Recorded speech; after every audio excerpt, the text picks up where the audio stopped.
Good morning, everyone. Welcome to Pioneer Convent School. 12th Standard Psychology chapter is going on psychological disorders, and we are going with psychological models. In the last video, we have done 3 models, and today we have to do humanistic existential model. As the name is telling itself, this is related with the existence of human beings. So ये जो model है ये human existence के broader aspects की बात करता है. Means कभी कभी आपके मन में भी क्वेश्चन आता होगा ना कि why I am on this earth, क्यों आया हूँ मैं इस अर्थ पे, क्या काम करना है, what is the purpose of my life, what is the aim या what are the goals and how to make my life more meaningful. ये सारे जो क्वेश्चंस हमारे माइंड में आते हैं these are related with existential model.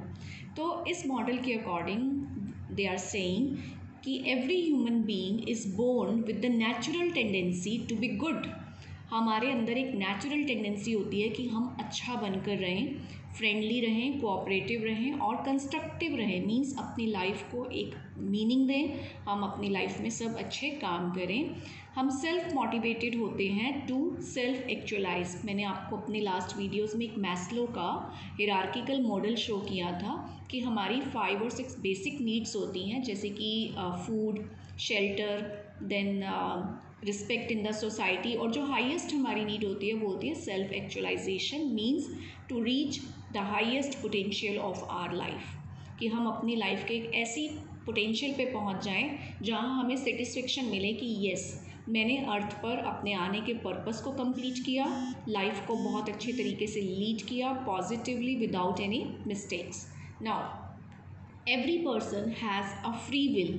हमारी will means हमारी एक फ्री पावर होती है, या तो हम अपनी लाइफ को मीनिंगफुल बना लें या फिर हम अपनी रिस्पॉन्सिबिलिटीज़ को अवॉइड कर दें.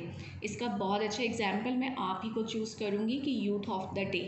अब आप खुद ही मतलब कि इमेजिन करें कि जिस दिन आप अपना स्टडी वर्क बहुत अच्छे से करते हैं, नंबर 1, या आपने लाइफ में किसी की हेल्प कर दी, आपने अपने पेरेंट्स को हैप्पी कर दिया, उस दिन आपको कैसा फील होता है? You feel happy. और किसी दिन आपने अपने होमवर्क को अवॉइड कर दिया या आपने अपने पेरेंट्स से छुप कर कोई गलत काम किया, तो आपको उस दिन कैसा फील होता है? आप सारा दिन स्केयर्ड रहते हैं, you don't feel happy inside. तो ये हमारे हाथ में होता है कि हम अपनी लाइफ को मीनिंगफुल बना लें या अपनी रिस्पॉन्सिबिलिटीज़ को अवॉइड करके अपनी लाइफ को स्ट्रेसफुल बना लें. So if we shirk from the responsibilities, अगर हम अपनी रिस्पॉन्सिबिलिटीज़ से बचते रहें. रिस्पॉन्सिबिलिटी वो नहीं होती जो औरों के लिए होती है, अपनी लाइफ को मीनिंगफुल बनाना भी हमारी अपने लिए एक रिस्पॉन्सिबिलिटी होती है. और अगर हम अपनी रिस्पॉन्सिबिलिटी से पीछे हटते हैं तो हमें कैसा फील होता है? We feel empty, we feel inauthentic. हमें बहुत खालीपन महसूस होता है, हम अपने आप को जेन्युइन फील नहीं कर पाते हैं, हम अपने आप को डिसफंक्शनल फील करते हैं. मीन्स हम अपने आप को उस सोसाइटी के साथ महसूस नहीं करते, क्योंकि हमें लगता है कि बाकी सब लोगों की लाइफ सेट हो गई है, सब लोग अपनी फैमिली के साथ, अपनी जॉब के साथ अच्छे हैं, वो सोशल सर्विस भी कर रहे हैं और मैं अभी उनसे बहुत पीछे हूँ. So we find our self dysfunctional and this dysfunctionality cause stress and ultimately abnormality in the behaviour. Suppose जैसे कि हम एक जर्नी का एग्जाम्पल लेते हैं. अगर आपको अपना डेस्टिनेशन पता है, हम इस जर्नी को आपकी एकेडमिक जर्नी से एसोसिएट कर लेते हैं. सपोज़ आपको पता है कि आपने लाइफ में क्या बनना है और आपको उसके लिए रूट भी पता है. मीन्स आपको सिलेबस पता है, आपको कॉलेजेस पता है, आपको ये भी पता है कि मुझे कितनी परसेंटेज लेकर आनी है यहाँ तक पहुँचने के लिए. तो जब आपको सारा रूट पता है तो क्या होगा? You will reach faster to the goal. आप अपने डेस्टिनेशन पे जल्दी पहुँच जाएंगे and ultimately it will give you happiness. But आपकी जर्नी में आपने अपना कोई डेस्टिनेशन फिक्स नहीं किया. You are not thinking about your future, you don't know the route. आपको कोई कॉलेज नहीं पता, आपको सिलेबस नहीं पता और आप उसको फाइंड आउट करने की ट्राई भी नहीं कर रहे हैं. और आप अपनी सारी एनर्जी वेस्टफुल एक्टिविटीज़ में, social media, Facebook, Instagram, chatting, इन सब में लगा रहे हैं. तो अल्टीमेटली क्या हो रहा है? Wastage of fuel, wastage of time, wastage of energy. इतनी सारी वेस्टेज के बाद हमें क्या मिला? नथिंग. तो नथिंग है तो एम्प्टीनेस, एंड एम्प्टीनेस है तो फिर से वही स्ट्रेस एंड फिर से वही एबनॉर्मेलिटी. सो इस मॉडल के according we need to understand and we need to learn that every person should decide first of all the purpose of life, हम बेसिकली गुड होते हैं, सेल्फ मोटिवेटेड होते हैं अपने पोटेंशियल के लिए, और हमारी फ्री विल होती है कि हम मीनिंग दें या अवॉइड कर दें। तो हमें ये वाला मेथड अडॉप्ट करना चाहिए to give meaning to the life. हमें अपनी लाइफ में जितने भी वर्क हैं उन्हें सीरियसली लेना चाहिए, एकेडमिक्स को सीरियसली लेना चाहिए, अपना एक गोल डिसाइड करना चाहिए और अपने उस रूट को अंडरस्टैंड करके फास्टर अपने गोल तक पहुंचने की ट्राई करनी चाहिए। Then ultimately we will be happy. अगर हम अवॉइड करेंगे अपनी रिस्पॉन्सिबिलिटीज़ को, अपना टाइम वेस्ट करेंगे, तो definitely we will get nothing and it will cause emptiness and it will cause abnormality in the behaviour. Abnormality से यहाँ पे मतलब ये नहीं है कि आपका बिहेवियर चेंज हो जाएगा या आप मेंटली डिस्टर्ब हो जाएंगे, वो एक एक्सट्रीम ऑप्शन वो भी है, वो भी हो सकता है। बट लेकिन अगर आपकी लाइफ में स्ट्रेस हो रहा है, आप डिस्टर्ब्ड हो रहे हैं, सुसाइडल थॉट्स माइंड में आ रहे हैं, तो वो भी एबनॉर्मेलिटी में ही काउंट होगा। Next we move to socio cultural model. We have already studied that behavior is shaped by societal forces such as family and society. हमारा जो behavior है that is built up by family and society up to a very large extent. जब family और society हमारे behaviour को buildup करेंगी तो behaviour normal है या एबनॉर्मल है, उसमें भी कहीं ना कहीं हमारी फैमिली का और हमारी सोसाइटी का बिग रोल रहेगा। Let's talk about family first.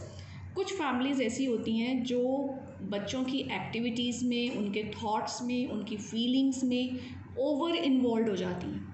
For example family he decide करेगी कि बच्चे ने कौन से सब्जेक्ट्स पढ़ने हैं, फैमिली ही डिसाइड करेगी कि बच्चे ने कौन सी गेम्स खेलनी है, कौन से कॉलेज में पढ़ना है। तो नेचुरली जब ऐसा बच्चा ग्रो अप होगा तो वो कैसा होगा, वो लेस इंडिपेंडेंट होगा एंड मोर डिपेंडेंट होगा on the choice of others. उसका पर्सनालिटी थोड़ा सा लो लेवल पे आएगा। कुछ फैमिलीज बच्चों की बहुत पिटाई करते हैं, over beating, and what will happen after that, that will make the child violent, angry in future. बड़ा होके वो कैसा बिहेवियर शो करेगा। एंड कुछ फैमिलीज़ ओवर पनिशमेंट देती हैं बच्चों की छोटी छोटी मिस्टेक पे, तो what happens, over punishment develops the tendency to become a liar. Stress देती हैं कुछ फैमिलीज़, ओवर एक्सपेक्टेशन रखती हैं बच्चों के साथ।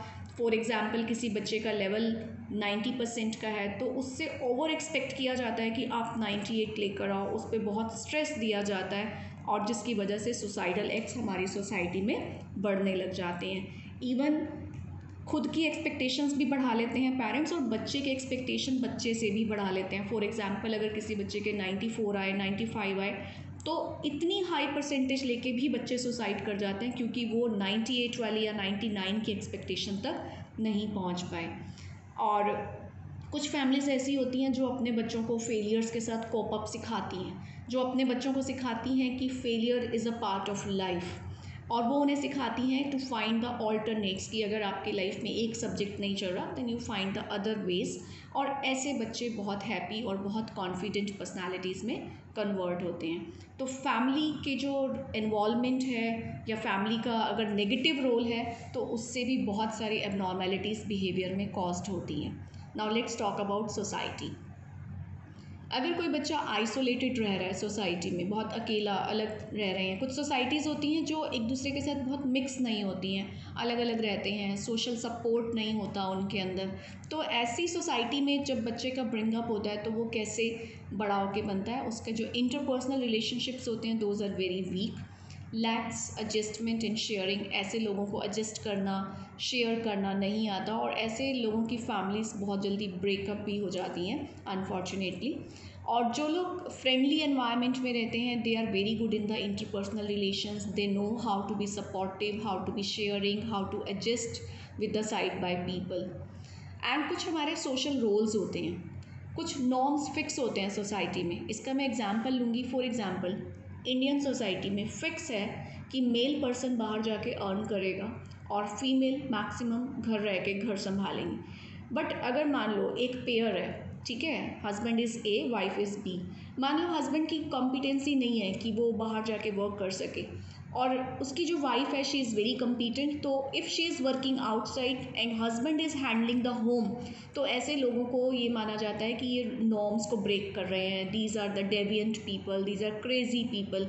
तो कई बार सोशल रोल्स की जो एक्सपेक्टेशंस हैं वो इतना प्रेशर क्रिएट कर देती हैं इंडिविजुअल पर्सन में that they might go abnormal. Next, socio cultural के अंदर जैसे कि वॉर, वायलेंस, अनएम्प्लॉयमेंट, इनको हम डिस्कस करते हैं। मान लो किसी ने वॉर टाइम को देखा है, अपनी फैमिली को वॉर में किल्ड होते हुए देखा है, तो वो जो ट्रॉमा उसके माइंड में आ जाता है, these kind of experiences also cause abnormality. कई बच्चों के घर का एटमॉस्फेयर बहुत वॉयलेंट होता है, which we have discussed earlier also, या आजकल के बच्चे बहुत वॉयलेंट गेम्स खेलते हैं, तो ये कहीं ना कहीं उनकी पर्सनालिटी में एक डिसऑर्डर लेकर आता है। ज़रूरी नहीं है कि वो अभी इसको शो करेगा, वो अपनी लाइफ में लेटर एज में जब भी उसको ऐसा चांस मिलेगा वो ये बिहेवियर शो कर सकता है। कुछ सोशल प्रॉब्लम्स होती हैं जैसे कि अनएम्प्लॉयमेंट है, इससे हमारा यूथ बहुत अफेक्ट हो रहा है। बच्चों को लगता है कि हमने इतना स्टडी किया, हमें जॉब नहीं मिल रहा, वी आर यूज़लेस। तो इस टाइप की कुछ सिचुएशन, सोशल प्रॉब्लम्स भी एबनॉर्मेलिटी कॉज करती हैं। हमारी सोसाइटी में डिस्क्रिमिनेशन भी होता है, एंड जैसे कास्ट बेस पे हो गया, जेंडर बेस पे भी होता है। इस टाइप का जो डिस्क्रिमिनेशन है ये आइसोलेशन की प्रॉब्लम क्रिएट करता है कि पर्सन अपने आप को बिल्कुल अकेला कर लेता है to avoid the issues.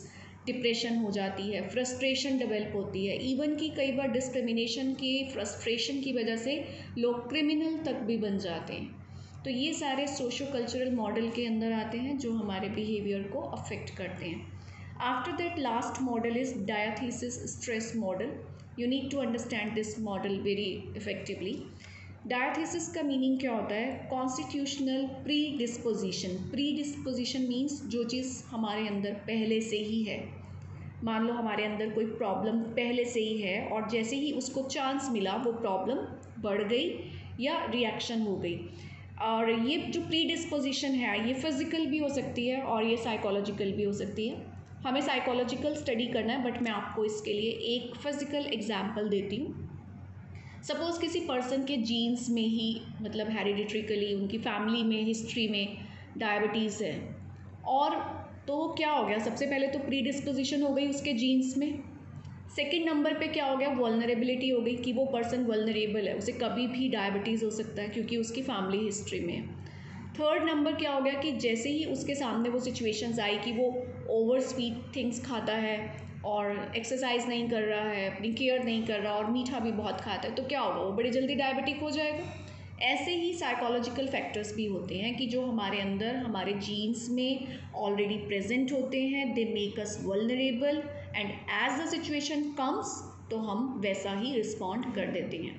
Now see, जो डायथीसिस है इसमें 3 फैक्टर्स होते हैं। बायोलॉजिकल का मतलब इनहेरिटेड जीन्स की कोई प्रॉब्लम हमारे अंदर पेरेंट्स के थ्रू आ गई, मीन्स हमारे जो पेरेंट्स में कभी जो प्रॉब्लम रही साइकोलॉजिकल वो जीन्स के थ्रू हमारे अंदर आ गई, या 2 जीन्स में कोई म्यूटेशन हो गया, मीन्स चेंज हो गए, 2 जीन्स की मिक्सिंग से एक नया जीन बन के डेवलप हो गया, तो ये तो हो गया बायोलॉजिकल इशू।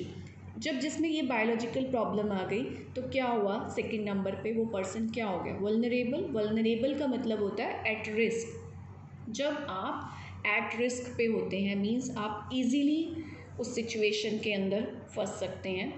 तो थर्ड नंबर पे है पैथोजेनिक स्ट्रेसर्स, मीन्स ये पैथोजेनिक होता है डिसीज़ से रिलेटेड, जो डिसीज़ जनरेटिंग होते हैं।